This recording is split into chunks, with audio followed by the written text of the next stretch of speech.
యెహోవా మోషే ద్వారా తమ తండ్రులకిచ్చిన ఆజ్ఞలను వారు అనుసరింతురో లేదో తెలుసుకొనున్నట్లు ఇశ్రాయేలీయులను పరిశోధించుటకై ఆ జనములను ఉండనిచ్చెను. కాబట్టి ఇశ్రాయేలీయులు, కనానీయులు, హిత్తీయులు, అమోరీయులు, పెరిజ్జీయులు, హివ్వీయులు, యెబూసీయులను జనుల మధ్య నివసించుచు వారి కుమార్తెలను పెండ్లి చేసుకొనుచు వారి కుమారులకు తమ కుమార్తెలనిచ్చుచు వారి దేవతలను పూజించుచు వచ్చిరి.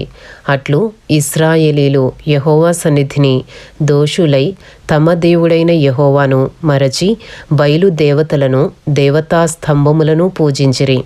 అందును గూర్చి యెహోవా కోపము ఇశ్రాయేలీయుల మీద మండగా ఆయన అరమ్నహరాయిము యొక్క రాజైన కూషన్ నిషాతాయిము చేతులకు దాసులగుటకై వారిని అమ్మివేశెను. ఇశ్రాయేలీయులు 8 సంవత్సరాలు